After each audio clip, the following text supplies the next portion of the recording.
नमस्कार, मैं आश्रुति और आप देख रहे हैं नेक्स्ट 9 न्यूज। आपका बहुत बहुत स्वागत हमारे इस खास प्रोग्राम सियासी सच में। बात करने जा रहे हैं ब्रजेश पाठक को लेकर, जो उत्तर प्रदेश के डिप्टी सीएम है और हाल ही में एक बड़ा बयान देते नजर आए हैं। जी हाँ, ब्रजेश पाठक, केशव प्रसाद मौर्य, ये दोनों ही उत्तर प्रदेश के डिप्टी सीएम है, डिप्टी सीएम की गद्दी संभालते हैं। लेकिन कहीं ना कहीं योगी आदित्यनाथ से जो इन दोनों ही बड़े चेहरों की नाराजगी है, वो नाराजगी आने वाले समय में बढ़ सकती है, वो नाराजगी आने वाले समय में चरम पर पहुंच सकती है।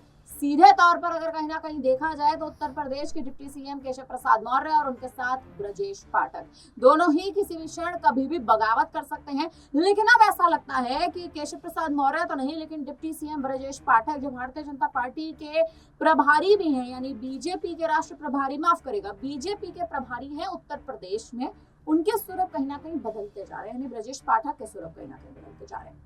देखा जाए तो हाल ही में ब्रजेश पाठक बड़ा बयान देते नजर आए हैं। जब से ब्रजेश पाठक को करहल की सीट की जिम्मेदारी सौंपी है भारतीय जनता पार्टी ने, उसके बाद से ही करहल में कैसे चुनाव होगा, किस तरह से चुनावी प्रक्रिया रहेगी, इसके लिए पूरी जिम्मेदारी ब्रजेश पाठक के हाथों सौंप दी गई। और हाल ही में ब्रजेश पाठक योगी आदित्यनाथ पर तमाम बड़े बयान देते नजर आए। अखिलेश यादव, जो इस वक्त अपनी रणनीति उत्तर प्रदेश के उपचुनाव में चलाते नजर आ रहे हैं, उस पर भी बड़ी प्रतिक्रियाएं देते नजर आए हैं।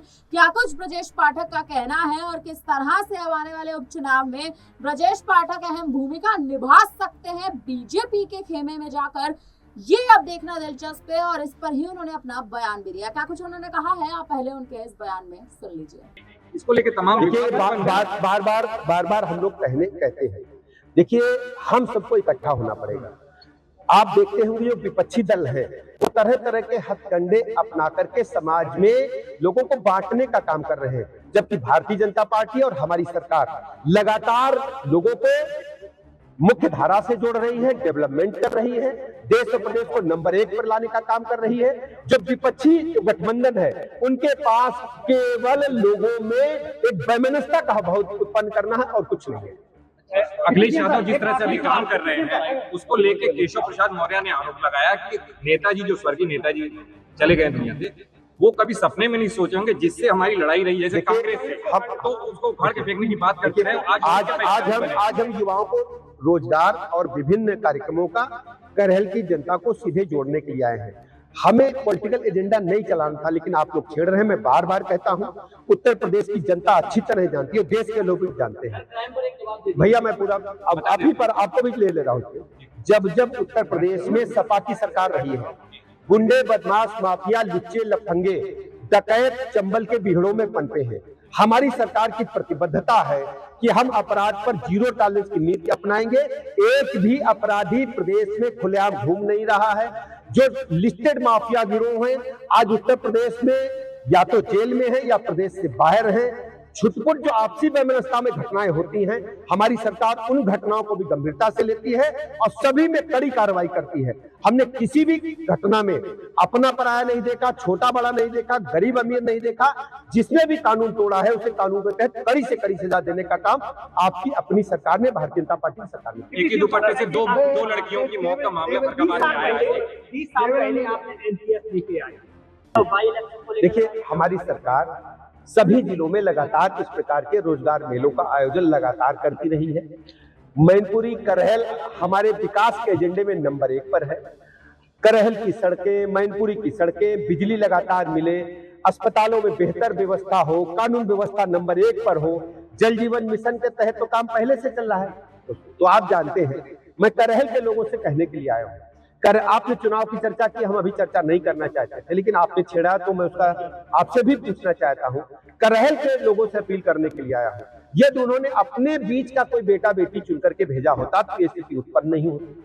करहल को लाभ के लिए एक प्लेटफॉर्म बना करके कुछ चुनिंदा लोग उपयोग कर रहे हैं। हम करहल के युवा नौजवानों से सर, बृहद मेला में कार्यक्रम में आपकी ये बृहद रोजगार मेला करहल के नौजवानों की आकांक्षाओं के अनुरूप सरकार ने आयोजित किया है। हम सबको पता है कि उत्तर प्रदेश सरकार, माननीय मोदी जी, माननीय योगी जी लगातार युवाओं को मिशन रोजगार के तहत सीधे रोजगार से जोड़ने का काम कर रहे हैं। करहल के युवा मुख्य धारा में आकर अपने जीवन को आगे बढ़ाएं, इसलिए हमारी सरकार ने करहल में एक बृहद स्तर पर रोजगार मेले का आयोजन किया। इसमें सरकार द्वारा चलाई जा रही विभिन्न योजनाओं का भी एक बड़ा कार्यक्रम आज करहल में था, जिसमें रोजगार के साथ साथ ऋण वितरण और टैबलेट और जो मोबाइल वितरण का कार्यक्रम भी जो उत्तर प्रदेश सरकार की योजनाएं हैं उनके तहत भी हमने छात्रों को किया है। आज सबसे बड़ी बात यह है, यहाँ पर 50 से अधिक कंपनियों ने प्रतिभाग किया है, उसमें 10,000 से अधिक वैकेंसी। इससे पहले भी आपने देखा होगा मैनपुरी में 5,000 से अधिक नियुक्ति पत्र दिए जा चुके हैं।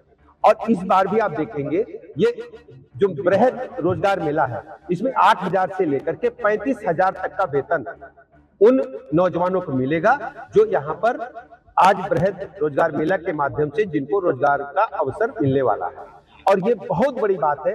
मुझे लगता है कि मैनपुरी के इतिहास में, करहल के इतिहास में ये भैया थोड़ा इधर हम लोग तरफ आ गया रहा है, ये करहल के इतिहास में ये बहुत बड़ा एक नौजवानों के जीवन को आगे बढ़ाने के लिए बहुत बड़ा कदम होगा। शायद ही इतिहास में इस प्रकार का मेला कभी कोई करहल में लगा हो। दूसरी पूरी बात हमारी हो जाने दीजिए।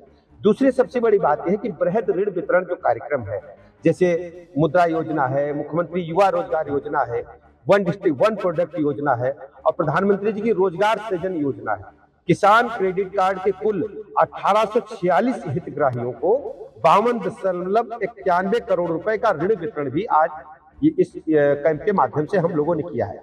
इसके अलावा जो स्वयं सहायता समूह है NRLM के हैं, उनको भी हम लोगों ने 14.28 करोड़ रुपए का CCL बैंक क्रेडिट लिंकेज जारी किया गया है, जिससे हम अपनी जो हमारी बहनें हैं स्वयं सहायता समूह के माध्यम से अपने जीवन स्तर को ऊपर उठाने में कामयाबी हासिल करें। इसके अलावा जो सामुदायिक निवेश निधि है CIF के अंतर्गत 150 स्वयं सहायता समूह को 2.25 करोड़ रुपए की निधि संकुल स्तरीय संघ के माध्यम से शासकीय सहायता उनको उपलब्ध कराई गई है।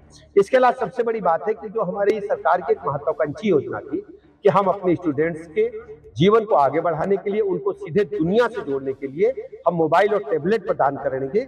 इस प्रकार 13 संस्थानों के कुल 1,007 से अधिक छात्र छात्राओं को यहाँ पर ये PC टैबलेट का वितरण किया गया है। स्मार्टफोन के लिए 9 संस्थानों के 2,111 छात्रों को स्मार्टफोन का वितरण भी किया गया है।